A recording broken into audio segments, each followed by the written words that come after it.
More room for my notes. The notes. Hello. Hello, everybody. We're going to get started now. So those of you who are wandering in, wander quickly and sit quietly. And everybody else, let's rock and roll. In the tradition of the Failure Workshop, we have had some failures in room scheduling and AV. So we're all set already. And a failure in making a too obvious joke. Okay. So Failure Workshop is a session that I really love, and so we resurrected it last year after it had been gone for a couple of years. And the brief is basically that in our industry, and particularly at conferences where people are worried about appearing competent, we don't want to discuss our failures, but I actually find that when you're discussing failures with people is when you really get to the good, meaty, delicious parts of what will actually inform your design practice and make you better at things. And we're weird, you know, we don't want people to know that we have failed. We want to cover up these failures, and collectively, if we can all agree to sort of hold hands and all fail together, and we can think about those failures, I think we can agree that we're all going to be better developers for it and happier people if we don't have to be hiding our failures all the time, which really sucks. It's kind of how it is. Was there anything else I wanted to say about? It's sort of the therapy workshop. Yeah, totally.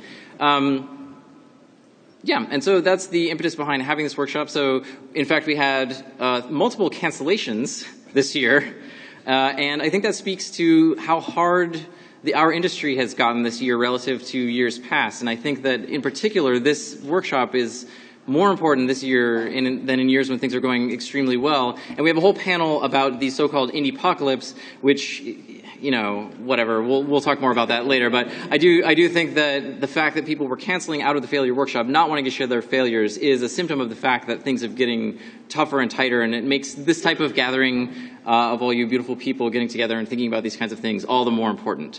So today we have 3 Failure Workshop speakers.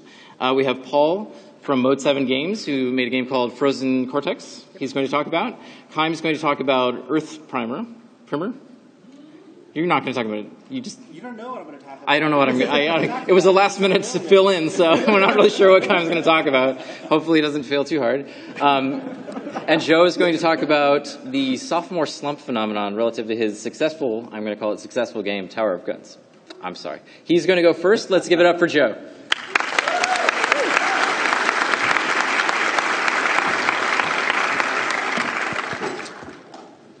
Hello, everybody. I'm Joe Mirabello, and I made a game called Tower of Guns. Quick background, Tower of Guns was a roguelite first-person shooter that I released about 2 years ago. I'd been working as a tech artist for a large studio that went out of business before that. And instead of moving on to a new company when that company went out of business, instead of moving to another game dev, I decided I would go ahead and try and do my own thing. So I'd take a couple of months and make this kind of as a learning project. I hoped that it would sell a couple thousand copies, and it went on instead to sell a couple 100,000 copies. It was not a runaway super blockbuster kind of hit, but it did pretty well for a small indie project.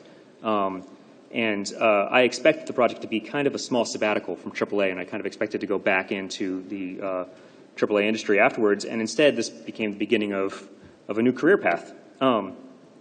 Now, I had heard about post-release blues a lot. I understood it as a very common depression that happens after developers ship a project, but I never really gave it much thought. I'd shipped a couple of games before, prior in my career, back when I worked for larger companies, and I didn't think that this post-release blues would really affect me.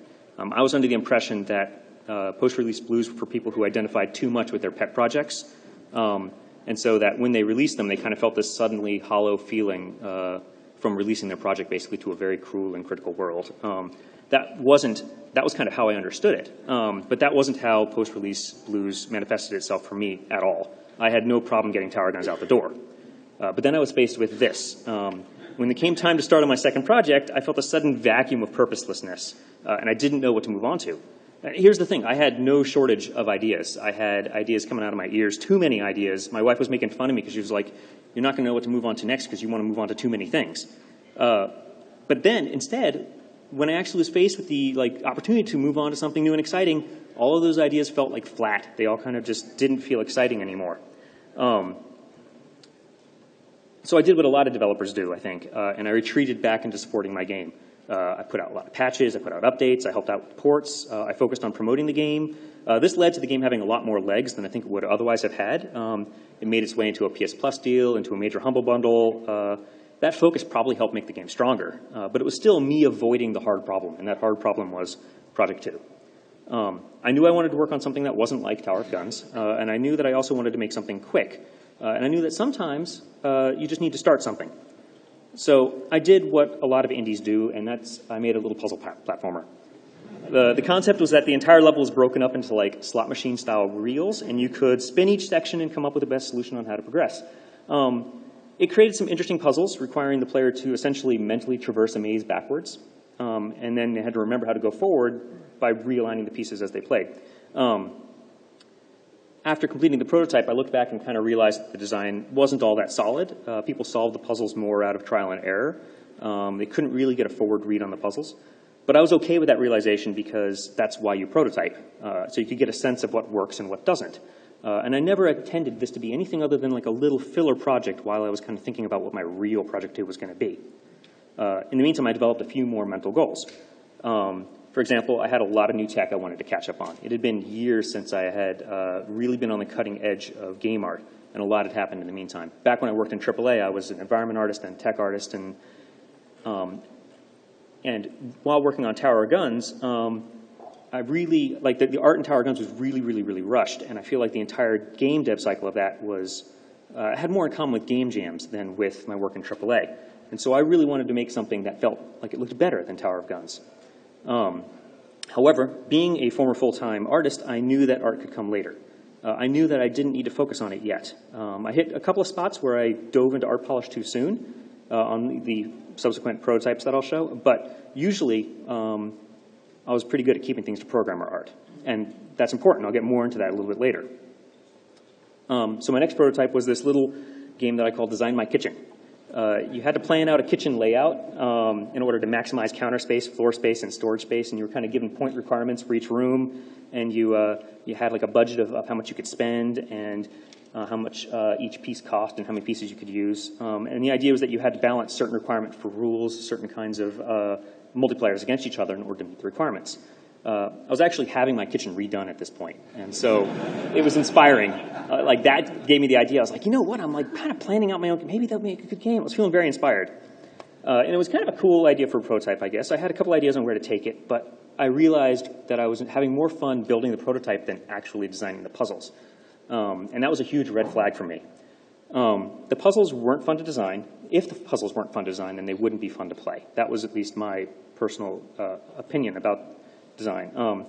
This prototype went on for a couple of weeks, and during that time, my actual kitchen remodeling in real life went from new and exciting to, holy cow, why can't this be finished? And suddenly it didn't seem so fun to be thinking about kitchens all the time.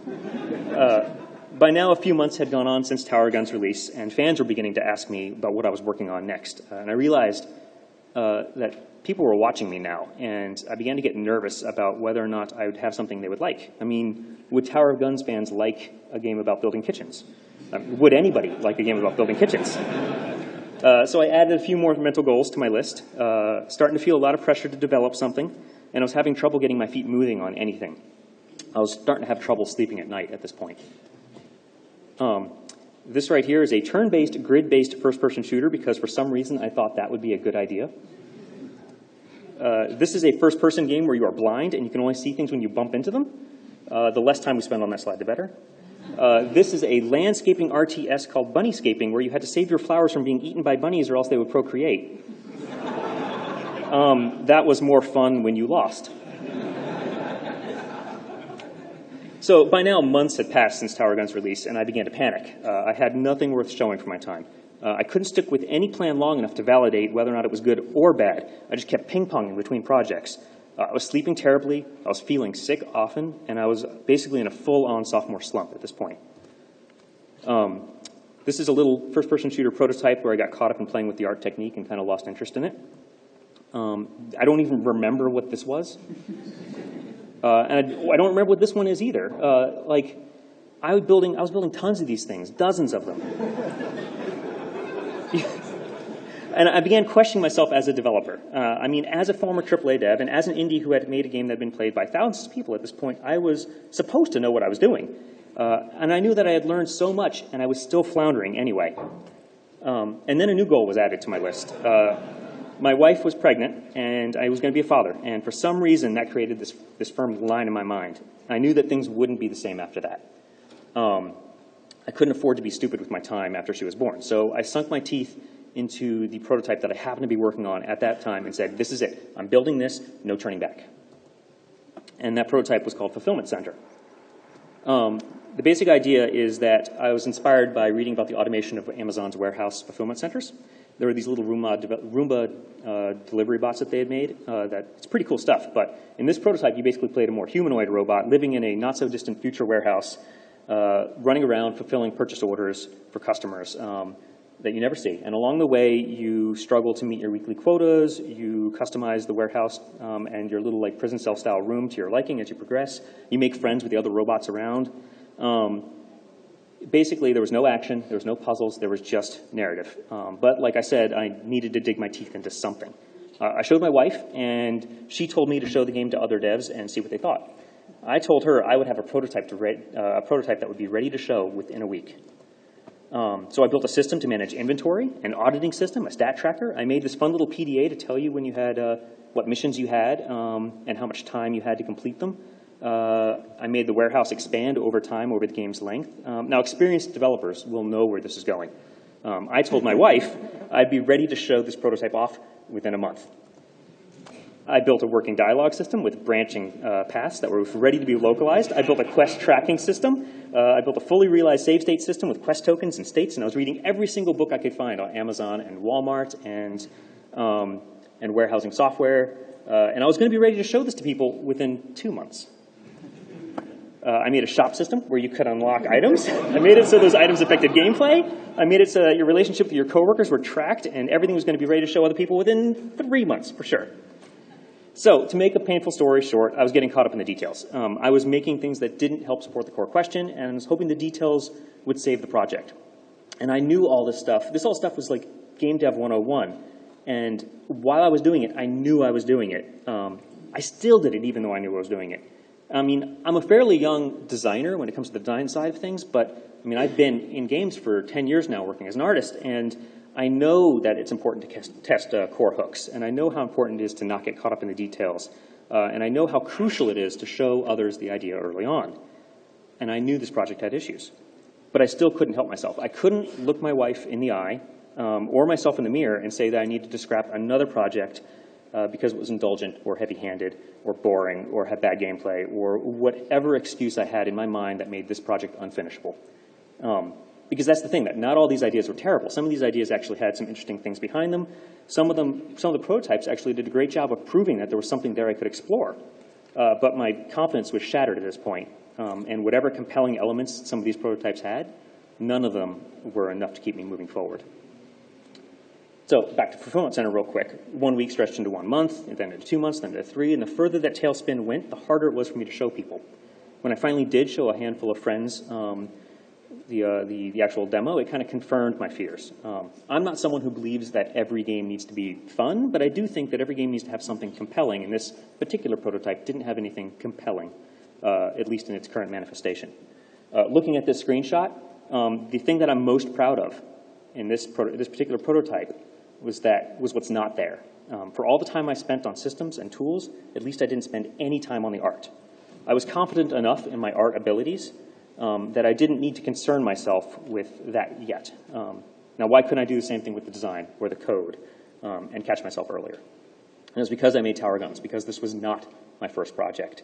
This was project 2, and I didn't feel like I could show anyone anything that was any worse than what I'd already shown. There were expectations now from others, but mostly from myself, and I wanted to show the world that I had improved as a developer, and that meant showing nothing until I was satisfied. This would be very difficult to talk about if I were still in the thick of it. I've been pretty candid because this is in the past now, but rebuilding my own confidence has been pretty slow. My daughter was born a few months back, and wouldn't you know it, the world didn't end. I'm still able to make games, and now I have a little buddy to help me. Additionally, shortly after this prototyping train wreck, a second project finally did stick. I can't say, it's a much better fit for me, but I can't really say too much about it. I'm actually contractually not allowed to talk about it any more than that. But I can say that, most importantly, I actually have partners now. For the first time in 4 years, I have coworkers. And that's already creating an ecosystem of shared confidence. And I think that's crucial for combating some of the problems that I was facing here. I mean, everyone goes through confidence ebbs and flows. And teammates, by their simple presence, basically offer daily validation for what you guys are building together. A few more positive things that I should end with. First, if this is going to happen, it's good to have it happen to a solo dev with an existing revenue stream. I mean, I had a really ridiculously low burn rate. My only real loss was a few months of my own time and my pride. And both of those are not the worst of casualties. And I also came out of this process learning a few things. I've heard that it's bad business to chalk up any failure as a learning experience, but I don't believe that. I believe that there is value to improve technical expertise and to increase tool comfort and to an improved instinct about what makes good prototypes. And most importantly, I think I've learned to trust myself a little bit more. That's the hardest part about being a designer for me. I trusted myself as an artist. I knew that I could make something look decent later on once I found a road to commit to. Why didn't I have the ability to trust my own design sense that same way? Why couldn't I avoid fussing over details? Why couldn't I listen to my instincts and redirect a project when I knew it wasn't going to go the way I wanted it to? I didn't trust myself enough to show the work early to others, and I didn't trust myself to recover from failure when it happens. Failure happens sooner or later to everybody. Multiple times it happens, and when it happens, I think that in the future I'm a little better equipped to deal with it. And that's because I'm starting to see failure as a road to improvement. This goes back to something a friend, a badass artist, once told me. He said that the difference between a master artist and a student is only about 10 feet. That's just a 10-foot tall stack of paper with a terrible drawing on each one. And I feel like in this last year I churned through a big chunk of that 10 feet. Thanks.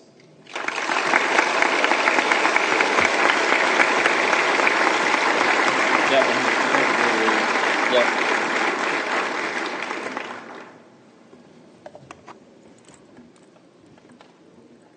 Keep the root of the sacred HDMI. No whammies, no whammies. Yes. Hey. Well, hello everyone. Can you all hear me okay if I talk? No. Okay. That's. Do I have to? Is this mic on?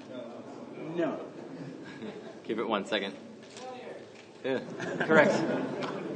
I mean, I can shout like this if you prefer. Whoa. Okay. I think we might have a little mic action now too. I'm gonna project. Project failure across the room. My name's Paul Kilduff-Taylor from a company called Mode 7 Games. Some of you may have known me before when my name was Paul Taylor, but when I got married, I decided that what I needed was a name that nobody could either pronounce or spell.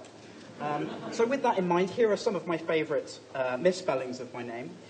This one, Paul Kildoff, quite good, quite creative. Kilvuss, not even the correct letters in that one. Kidduff, I like this one. It sounds a little bit like someone bouncing a basketball off the head of a child. Kilduff-Taylor, a good one. The interesting thing about this one is that it's normally the first part of my name that people get wrong. Taylor's quite a common name, so more points of creativity. And finally, my favourite one. This was quite a big conference. I don't know if you can see that. Paul Kilduff-Johnson. We don't really need to say anything about that. Oh, wow. Thank you. Oh, that's much more comfortable. Ah, lovely. Good. It's great. So my talk is about conceptual failure. And what I mean by that is the idea of a game concept as something that combines the kind of core fantasy of the game with the aesthetic, with the mechanics. And when that goes wrong, it can go very, very wrong indeed, because it's the kind of strange alchemy of those things that makes people enjoy games in the first place. So it doesn't matter what you do on top of that. If you've had a conceptual failure, you're going to be fighting against that for your entire dev cycle, and you're certainly going to be fighting against it when it comes to PR and marketing. Just a quick bit about us. We're Mode 7. We've been making indie games for 10 years. There's 4 of us. We're based in Oxford in the UK. And if you've heard of us before, it will be for this game called Frozen Synapse, which is a simultaneous turn-based tactical game. You basically make a plan for the next 5 seconds of gameplay. Your opponent does exactly the same thing, and the plans play out together at the same time. Yeah, so this game did pretty well. Came out in 2011 and kind of made our name as a studio. And one of the great things about it was that it was kind of a very immediate game. When you look at what it looks like, you can kind of imagine the sort of gameplay that you're going to be enjoying as you play the game. You're going to be making these plans in quite a detailed environment, had procedurally generated levels as well. As you can tell that because they're all squares and rectangles. That was sort of a really interesting project to work on, and something that we found that resonated really well with other people. So when it came time to make our next game, what we wanted to do was take the core of Frozen Synapse and then add something to it, change the aesthetic, basically kind of frame it in a way that we thought would make it a bit more accessible. So the idea for the game was Frozen Endzone, which was going to be based on a game that we really loved called Chaos League. Now, Chaos League was the first adaptation of the Blood Bowl franchise originally, and then the developers, I believe, lost the license some way midway through the process, but they released their own game. So this is a kind of fantastical sports game with orcs and elves and all that kind of thing going on. It had a really good simultaneous turn-based mode. So just as Laser Squad Nemesis had inspired Frozen Synapse, Chaos League kind of really underpinned what we wanted to do with Frozen Endzone. But we didn't really like the kind of fantasy aesthetic, so we thought we'd go for an aesthetic that we hadn't seen for a while, which is this kind of future sports thing. This is a game called Hyperblade, which we always thought looked really good. And of course, the classic of this genre is Speedball 2, a really popular game. And we felt that kind of bringing back this type of futuristic aesthetic, we always preferred sci-fi, and then coupling it with this sort of futuristic sport idea would be something that nobody had really seen before and certainly hadn't been done for a while. So what I'm going to do now is I'm going to show you one of the early trailers for Frozen Endzone, if I can actually get to my desktop in the spirit of failure. There we go. Right, let's have a quick look at this. I'm not going to show you all of this, but this was how we announced the game. So people had known us for a kind of very pared down aesthetic, so we opened up on this big shot of a stadium. We thought people would go, well, what the hell's this? It's something completely different. Have to remind people who you are, which is another thing which is difficult if you've had a sort of singular indie game that's done quite well. People don't know you as a developer, they kind of just know your game. And then we started showing this. So in this, you can see we had randomly generated pitches. We had these players running around. And we had a system where it would take your plan and then interpret everything into these kind of quite elaborate animations with really nice art. We had some really great artists working on this game, really great animators as well. And here is the section of the trailer where we are showing you kind of what the gameplay is. And this is very critical. I'm going to come back to this again later on. So the idea of it being your decision and showing the planning here, and then we show that plan interpreted into these cool animations. And we thought that was the core fantasy of the game. We thought it was going to be something where if you looked at your plan being translated into these amazing animations, it would be kind of something that really excited people and really interested them. So there we go. That's enough of that. However, the response to this was not ideal. Now, these are some of the more polite comments that we received. I'm going to read some of them. Is this from the same people as Frozen Synapse? At least that is one soundtrack absolutely sold for me. People always like our soundtracks irrespective of how terrible our games are. I'm not that sold about the game, seeing as I'm not that big a football fan. It's mainly about tactics, sure, but it's still about hand egg. Now, this is the first time I learned the unfortunate term hand egg. It was a word that I was going to see a lot over the course of the 4 years that we spent working on this game. Now, this really indicated to me that the one thing we'd got critically wrong with the game was that people thought it was a sports game. Now, sports games are, obviously, as you all know, generally action recreations of existing sports. They thought it was an American football game, or a football game, if you're American. And that's not what we wanted. We wanted people to see it as a tactical game. This was just the fluff around the kind of nice gameplay. It was there to make the gameplay feel exciting. Suddenly we were kind of caught in this world of people who hated sports. Generally people who like very, very hardcore tactical games are not big fans of mainstream sports.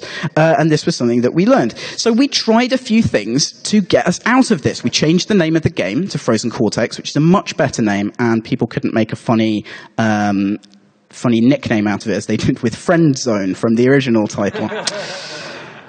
I can't believe I said that word in public. Good.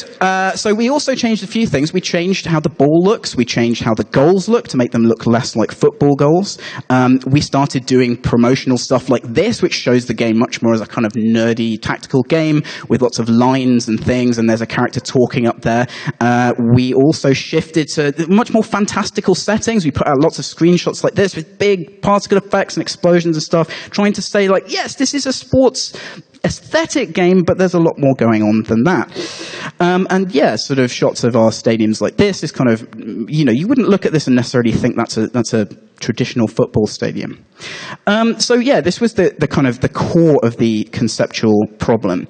Now, this is a box. It's a box for 2 games, Strike Commander and Wing Commander Privateer. And it was the most exciting box I'd ever seen in my life when I was about 11.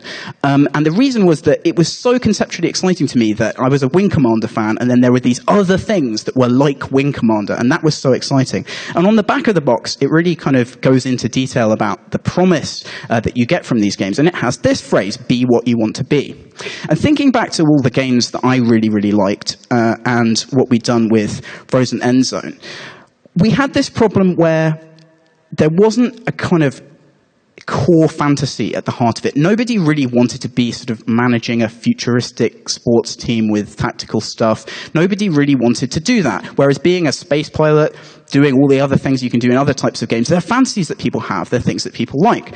Now, I've got a slide of Rocket League here because this is a game that took the sports aesthetic, but it made it so fantastical and so ridiculous that as soon as you see it, you want to kind of play around with it. You go, why are there cars? Why is there a huge ball? Why is there this weird stadium? It takes people out of, oh, I hate sports, and it puts them in the mode of, wow, what's that? I want to try that. And that's what we'd completely failed to do. So just to kind of wrap up a little bit on some of the most important things here. I think the concept of a game is really delivered by that core fantasy idea that I talked about. What are you doing in the game? What do people want to do? What's exciting about the idea? If you get that wrong, it's very difficult to sell these other things. Immediacy is very important. Frozen Cortex is not a very immediate game. You have to learn how to do the tactics. You have to understand the rules. And that hampered us as well. When you have a difficult core fantasy, if the game's not immediate enough, then people won't get over that problem and they won't start advocating it to other people. The aesthetic, obviously, the visuals, the way you translate that core fantasy, I think we all understand that's important. And finally, notability. When someone does something in your game, it has to be notable. If you look at the way journalists often review games, they will often tell stories about what they did in the game. If you can't tell an exciting story about the thing that you did that was tied into the core fantasy of the game, then no one's going to talk about your game. We hoped that people would talk about their losses and victories and so on in Cortex, and that did eventually start happening when we built up a core of players, but it just wasn't enough to get people through those initial problems. Now, when I hear people talking about their failures, I often wonder, if the games that they're talking about were any good at all, because that does matter still, believe it or not, even in this day of indie-pocalypse. So Cortex did okay. These are some of the better reviews. That score from PC Gamer was quite nice, and Eurogame and so on, but it really wasn't enough to elevate the game. If you're hampered by your concept, it almost doesn't matter what kind of review scores you get. People won't even look at the reviews if they don't like the idea of the game. So, wrapping up on where this has taken us now, we started work on Frozen Synapse 2, which we announced recently. And the idea behind Frozen Synapse 2 is to take what people liked conceptually about Frozen Synapse, but then to kind of blow that absolutely out of the water and just add more stuff to it that we think is core to the main fantasy of the game. So very quickly, again, I'm just going to show you a little bit of a trailer, and you'll be able to see the contrast with what we did with that Endzone trailer. So here you can see, after this little ident, we get straight into gameplay. One of the things that I found working on that Cortex trailer that I showed you at the start is that people were dropping off very, very fast when watching the video if they didn't see gameplay straight away. And this is about telling people what your game is for. What are you doing in the game? What's it going to feel like when I play it? If you get into that immediately, it helps. This trailer, by the way, has already started to get many more views than that Cortex announcement trailer. Here you can see we pulled back from the level to show this procedurally generated city. And the idea behind the game is that you can have this completely generative, vast city. You can do missions in absolutely any building. And this is a core fantasy that people like. When they play Frozen Synapse, they want to expand on the experience. They want to take that gameplay to some different places. So the idea behind that really is just to feed directly into that set of ideas, something that we failed to do previously. So although Cortex was difficult, it didn't make as much money as Frozen Synapse by a long margin, but it managed to keep our studio going. We feel that we've learned some conceptual lessons about how you design and promote a game in order to connect your audience with your key ideas. Thanks very much.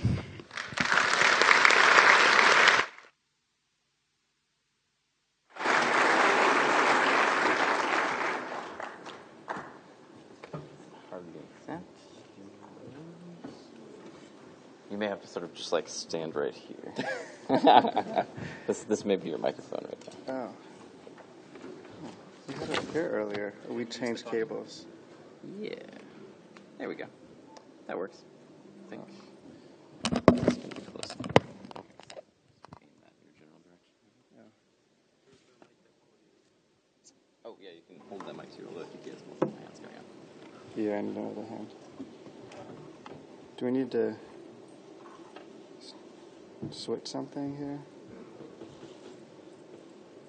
Do we just plug that from? Yeah, we're up. You're up. Oh, I'm up. Do it. Oh no!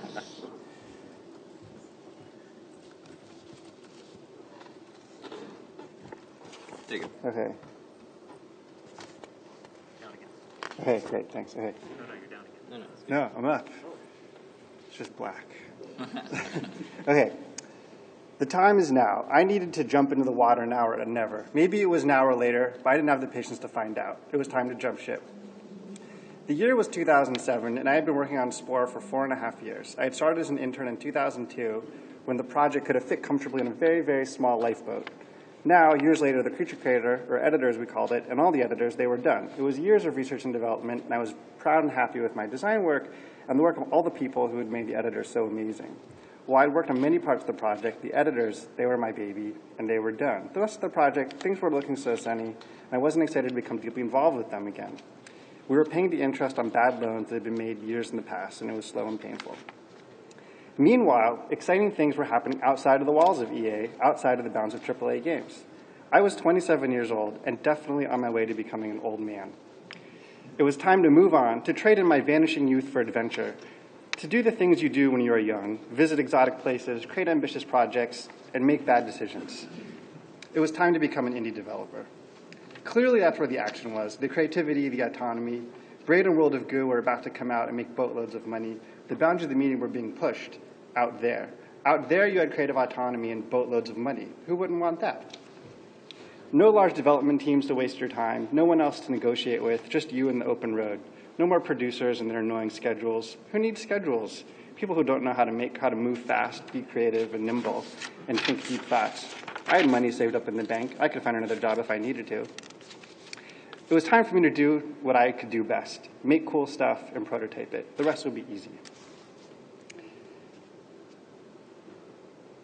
Mistake number 1, scope.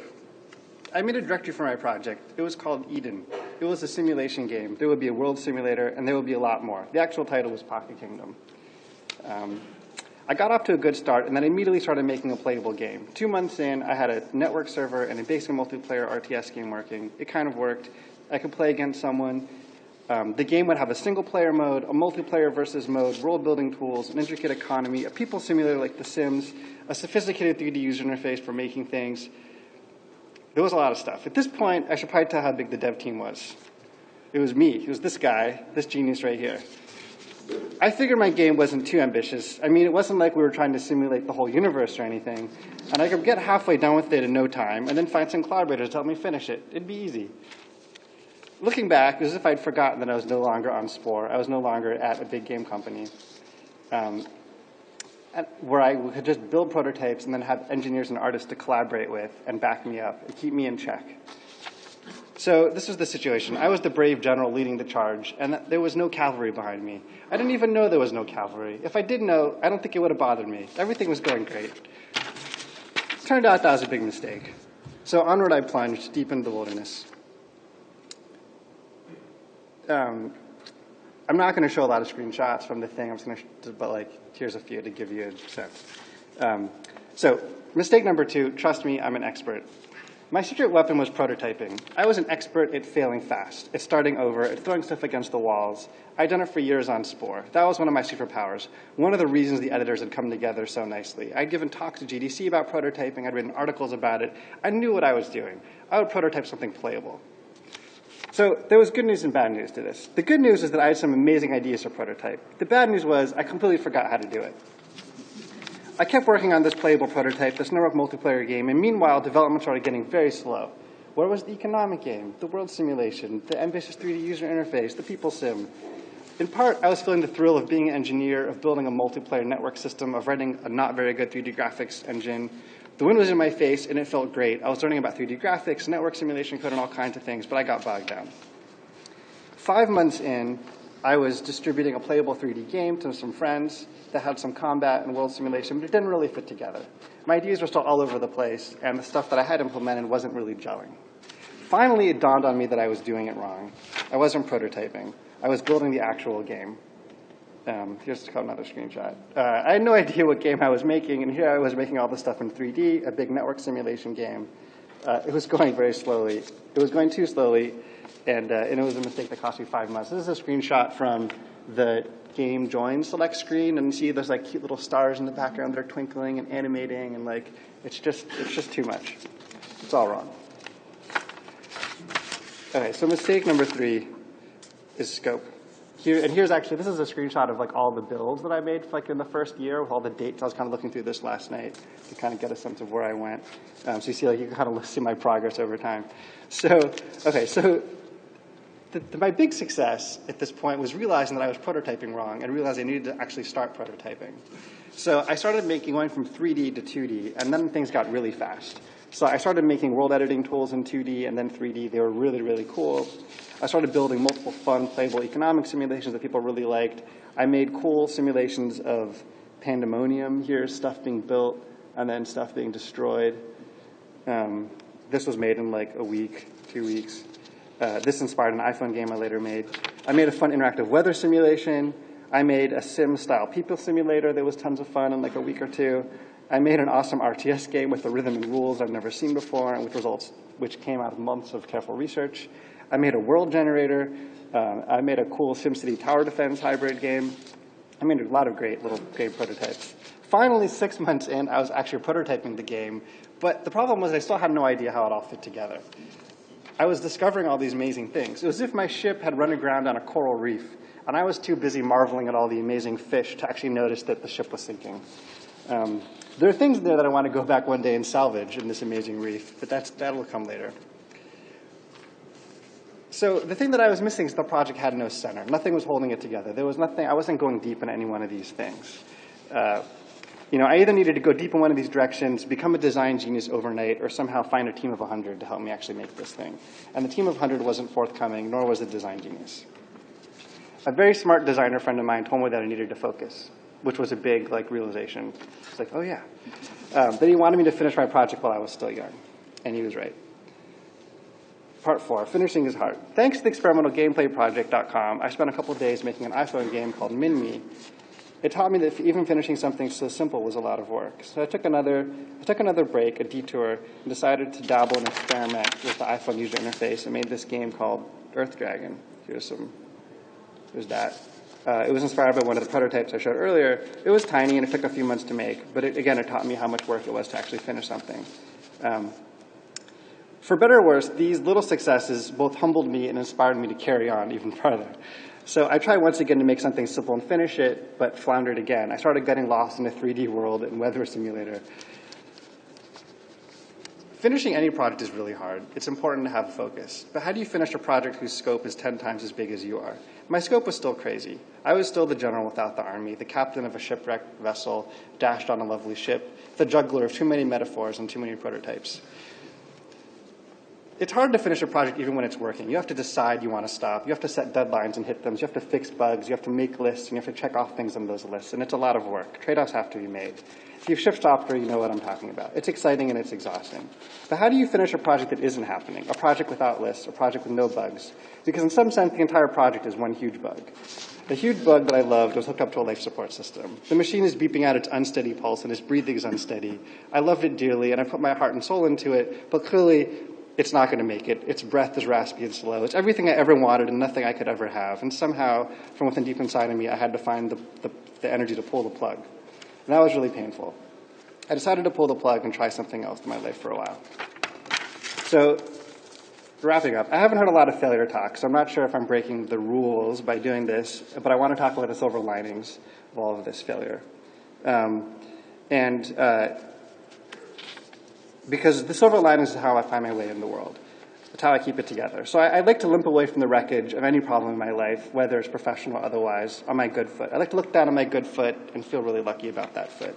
I like to look up at the glowing mushroom cloud behind me and marvel how beautiful it is, how I'm lucky to have gotten to see it, and maybe if I'm really lucky, I'll get a cool mutation. I learned so much. I have a newfound jealous appreciation of people like Jason Rohr, who seem to have an uncanny ability to pick just the right projects, to pick a super interesting and big and hard problem, and yet one that's like small enough to like hold in their hand and get it done by themselves. I think that's absolutely an amazing skill. I think I learned things about focusing and about simplicity and about finding the center in design. There's just no other way to do it. I exercised and refined this new ability, this new mutation in my new project. I managed to pick up, coming back another year or two later, and pick up part of that weather simulation and world generator that I made, and I made this, which I don't think is a failure. Thanks. Sorry, the road that you've used to get to Earth Primer, that's Rosa. But I think it's interesting, though, that like you're like, well, what are you going to talk about? Because I haven't seen the projects that you're going to talk about that's failure because I don't actually share the failed projects, right? Right. That's like the Right, whole yeah, point no, of exactly, this session, yeah. right? Is that they're buried in the graveyard behind our houses, like a shallow grave. Here's a shovel. Yeah, here's a shovel. Thanks. Yeah, exactly. So one day, I'm really happy with how things turned out at the end, but it's not to say that, but that was like years of work, and this is sort of the tail end of. So one day I plan to go back to that coral reef and salvage more of the treasure that I found there. And next time I dive in, I hope that I'll be a little bit more modest, a little wiser, more focused, and more humble. Thanks.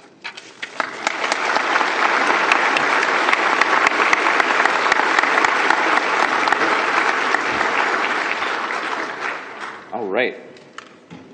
So we have a little bit of time for questions. I have some questions here that occurred to me while I was listening to what you guys were saying. This happened last year too. We ended up with sort of a theme, and the theme was kind of chasing the correct concept at the correct scope. And you guys both went through a zillion prototypes to get there. Yeah, there's definitely some like. I'm also sitting on the. Yeah. Why don't you move over to that side? Join the group. I'm all by myself over there. So I had a question for Paul, and this question actually works really well for you guys too, so you can answer it also. But how do you feel in hindsight about having sort of changed your design midstream based on external feedback? Because I think that a lot of people, I think the sort of accepted wisdom is that you're the genius designer and you have this idea for what it's going to be, and if you change that midstream, then you're compromising your vision. So how do you kind of reconcile that with the practice reality of like, okay, this is garbage, like what am I doing here? Well, there's a couple of things there. One is that our lead designer, Ian Hardingham, is quite a mechanics-focused guy. So he just wants to find the best way of showing off the mechanics. So in terms of kind of pitching the changes as an idea, I mean, he kind of was instrumental in that himself. But yeah, I mean, with Cortex, it really seemed to work. We definitely seemed to get people to start understanding more about, what the game really was as we went through those changes. So even though it kind of can feel like switching horses in midstream to some extent, you can do some things to mitigate those problems. And I'm glad that we made the changes. What was your strategy for sort of mitigating the problem of changing so quickly midstream like that, or once you're so far along? We just used it as a PR point. Yeah. So we've heard you. Right. It's kind of interesting if a game changes its name, and it's interesting if a developer is kind of reacting to feedback and stuff. So we just talked about that in public and went, hey, this wasn't coming across the right way. So we got PR focused on, the stuff we wanted it to be focused on. Yeah. Do either of you guys want to comment on that at all, or? I'll say that I think there's like that. There's like a kind of balance between there's like the intellectual producer part of your brain, like the rational planner, and then there's like this dreamer part of you that's responsible for thinking up crazy ideas and then just not thinking about boundaries, and somehow you have to reconcile those things. And I think it's easier to do it if you're collaborating with other people than if you're trying to do it all by yourself. One thing that I noticed that struck home to me was when you were talking about how you had this idea of the sort of grand infinite fields of brilliant genius that you were going to go join, and you had your own idea internal to you about what you wanted to create. But then you sort of got out there and you were like running and you're like, wait, like where am I? What's going on? Like, so I don't know. I feel like there's this thing that happens retrospectively when you look at really good games where you say, okay, well, this was really good and clearly they had that core idea the whole time. But like very often as a designer, you just kind of like, all right, that's the thing that I want, and you just like run toward it, and then you get there and you're like, okay, well, this is not working, but I don't know where to go next. And like, how are you guys advancing in your ways of dealing with that? I feel like it's kind of like what this has become about.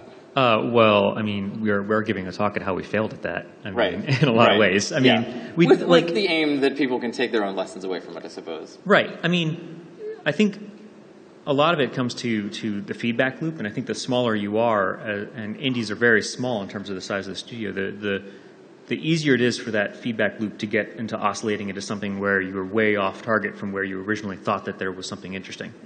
Whereas I think a larger studio, you're constantly being checked against whether or not something would actually make money, and which is another way of saying whether or not people would be interested in it, just from AAA speak. But like as an indie, I mean, you target something very specific, and you're like, that's what I want to build, and you may be the only one in the world interested in making that or interested in playing that, and I mean that's okay if you're a solo dev and you've only got yourself to support. But like the larger you get, the more you've got mortgages on the line, and the more you've got to concern yourself with whether or not people are going to be able to feed their families. And I mean, I think that it seems like what you experienced was like when you showed the game to like the world at large, that's when you had your reality check. Yeah. And I feel like that reality check can come through at any time for any of us. And it's like, I don't know. I have a lot of respect for the solo devs out there who are able to make their own game and somehow they get to something that people want at the end. And like that Undertale guy, like that's amazing. That's amazing. Yeah. But even then, I mean, he wasn't working in a vacuum because he did have the Kickstarter, and so he was getting validation immediately about everything that he was doing. Right, at least to the point where he was like, okay, so people are kind of interested in this, at least enough to support my Kickstarter. And I feel like showing the world at least stuff early on. I mean, that's something that I feel like that was my major failure, was not showing what I was doing. Does anybody in the audience, if you want to ask a question, feel free to hop up to one of those mics. Can you do the mic? Yeah, awesome. Thank you. I want to just say that I think like the people said necessity is the mother of invention, but I think like desperation is the mother of invention. Yeah. And the question is just how desperate you are. But if you're too desperate, you're screwed. But if you're just desperate enough, you're going to come up with some really brilliant solutions to problems. I have a talk, desperation-based game design, it's in here. It'll come out someday, I'm sure. My question is, in my experience, a lot of times when I failed, I have learned a lot from that experience, but I've still had to face the consequences of failure, and like my question is, how do you mitigate that, or how do you get past, how do you process the consequences of those failure, like spending so much time learning rigging and then not learning or learning a lot, but not actually getting anywhere to a portfolio, and then because you're spending so much time on that, having learned about portfolio as example. So I can talk about that, I guess. Well, there's two different kinds of failure that you can be experiencing. There's failure of your ideas and a failure of your project in a large, and then there's failures that are localized, about tech failures. Like everybody in this industry hits tech failures. The industry changes so fast that there is no way that you can ever keep up with everything, and everybody in this room feels like they're behind. So like that's nothing new. Like if you're saying, like specifically talking about the rigging example, if you feel like you're failing at rigging, but your game is something where you're really excited about something that has nothing to do with rigging, you're kind of getting caught on a tangent there. And it's inconsequential to them. Like there are reasons that people go and just become animators, and that's all they do. And I just lost the mic. I think. Oh, there we go. There are reasons that people like just focus on being an animator, and that's their entire career. I mean, I feel like one of the quickest ways to failure is distributing yourself across too many disciplines. And I'm saying that as somebody who has distributed themselves across way too many disciplines. I suppose you could give a whole nother talk about how you should focus yourself, how you should start to minimize your risks. Like for Tower of Guns, I didn't animate those things, even though they were animated, and I didn't hire an animator. I just had things spin around in place, or I had things that were like bone rotations to aim, or I did the animations in the vertex shader, causing things to like shake like they were in an engine. I mean, I cheated the animation, and I let that limit define the game. And I feel like as an indie, you can get away with that a little bit better than you could as a AAA. I mean, I don't know. It's a hard road. Yeah, so when you were talking about being in the spiral, Joe, you mentioned that it was a hard thing to talk about while it was happening, but in retrospect, you feel confident that you can talk about it. My question is kind of based around the assumption that it's most useful to actually be able to talk about these things while they're happening, right? What did you say to people who were asking you, oh, hey, how's it going? Because that's a thing that happens a lot when you release a game, right? The other developers will be like walking up to you and saying, how's it going? You know, what are you doing? What's happening? And then what did you actually say to them, and how did you actually feel? It's like that Facebook meme that went around. It's like that kid. It's like, oh, it's the first day of school. How's it going? Yeah. Like, great. Really? Hey, you're working on a game, right? Yeah. How's it going? Great. Really? I mean, for me, I would say that I was still prototyping. I would also say I was still supporting Tower Guns, which was true because I was doing both. I was juggling the support, post-release support of that with new prototypes. But the further and further along I got, because you're talking about like a 13-month span here for me, the more that didn't fly. Like people were like, they wanted to see something.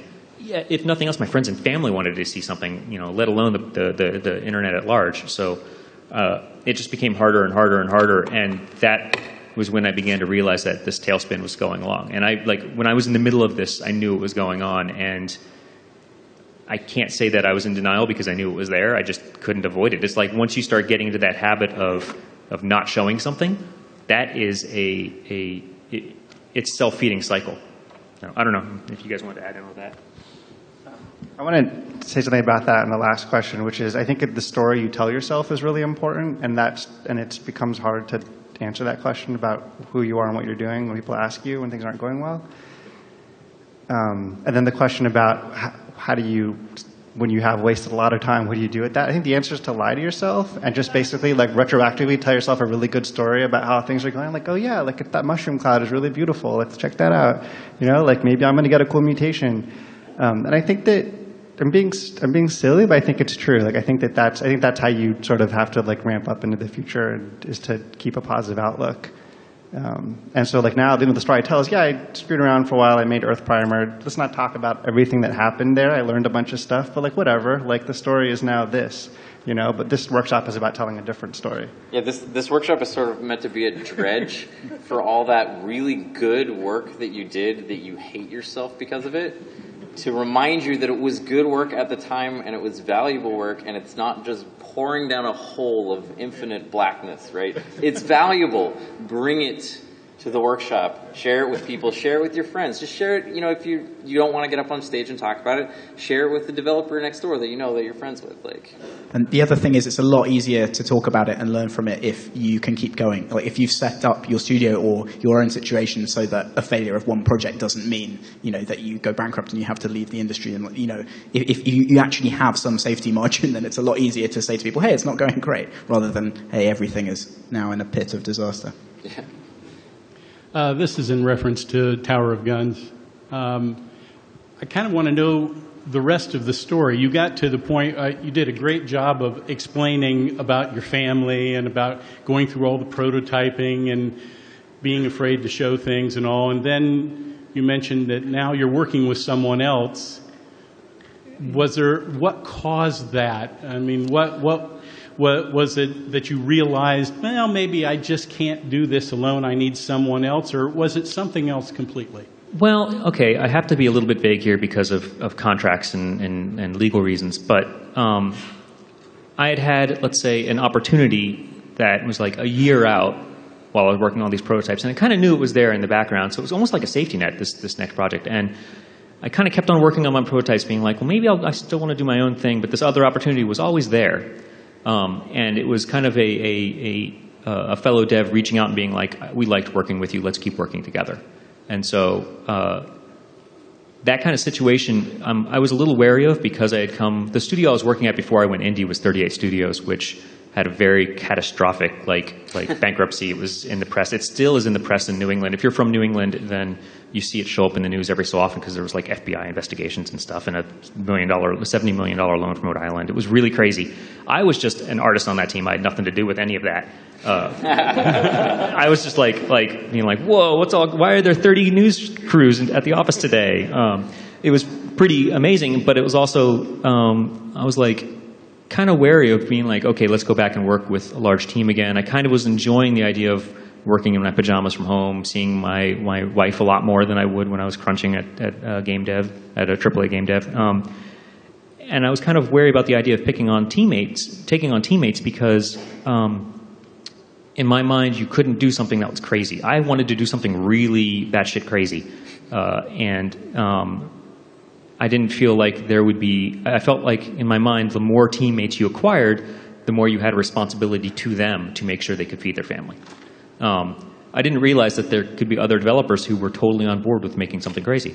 And so the partners that I'm working with now, I've worked with before, and I know I work with them well, and we're building something that's crazy. So, yeah.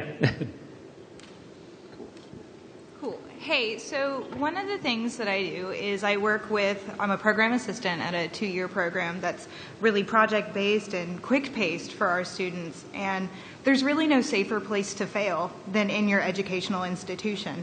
But I talk to so many students who are scared to share their ideas or scared to dive into their dream project because they're scared they're going to fail. Do you have any tips for students or any of us who are hesitant to jump into a project because of the fear of failure? It's endemic to our society. We systematically educate people out of creativity by saying that the worst possible thing you can be is wrong. So that may be too large for the scope of a question and answer session, but I don't know. I think you kind of have to like actively fight against this instinct to be afraid of the failure, and it's the blank page, right? Yeah. Well, I feel like I'm hogging the mic. The best thing that has come out of game culture in the last 10 years has been game jams. Game jams, there's no obligation to make something good. Nobody's expecting anything good. The deadline for them comes and goes within days or hours. I feel like if you're in an educational environment, you should really be pushing your students to enter every game jam there is out there because that's how you fail quickly. And you can put stuff behind you as fast as possible. And I feel like that the game jam culture is amazing, and it's making some really, really strong designers just because they're getting through that pile of paper of bad designs really quick. I think also certainly for us, there's a kind of group of game developers around where we're based, and we talk a lot, and I'm sure a lot of people here have that. So I guess with students, one of the things that could happen is to create that environment where they're happy to share with each other everything that they're doing. And then if you see someone else who's not having a good time, you don't feel so bad yourself. I think trying to kind of get that idea into students sort of early on, that it's about that community where it is acceptable to talk through some of the ideas that aren't working, it is really good because that's something that professionally absolutely everyone needs that. So one of the things I did when I stopped working on the Pocket Kingdom project was I went back to school and started doing a PhD, and I taught an undergraduate studio class. One of the things I did in that class was every week the students had to do a whole new prototype, and every week they also had to do a whole one-page design document as well. And it was all about just make a bunch of stuff, and it's okay if it's not good. And part of the point of doing it on like a 1-week cycle is that it's like you're filling up that stack of paper, and you're like learning, you're calibrating your own sense of scope and focus. But it was still a tension because students still want to get good grades in classes, like it's even if you tell them like it's okay to I want you to take a risk. I would encourage them to take a risk, but they still are worried about there's still that structure of the class that it's still there's still that paradox there, but I think you can push in that direction. I think also improv has a bunch of good, if you look there, you'll find good stuff. There's like a lot of you fail in improv and you take a bow, it's all about you celebrate your failures And it's a lot about just cultivating a sense of acceptance so that just all kinds of crazy stuff has a place to kind of come up and be there, and then you can move on and do another scene. However you feel about Jim Carrey, there's a great story about him as he was trying to learn how to do stand-up before he became famous at all. And just some nights he would be bombing so hard, and on those nights what he would do is just lie on the ground, roll off the stage, and then just pretend to be a cockroach and try and wedge himself as far as possible onto the stage. And he would do that for like 3 minutes. And he would do it until he got a laugh, and then he would stop. Even like a pity laugh. Cool. Yeah. Excellent. I think that's going to wrap it up for the failure workshop, unless anybody had any like really burning closing comments. Yeah, I'm sorry. We have to wrap up because we're at time now. Well, so there's the wrap-up room, too. Yes, there is. Yeah. Yeah, a huge round of applause for these guys. Thank you, gentlemen, for having the courage to share your failures with everybody.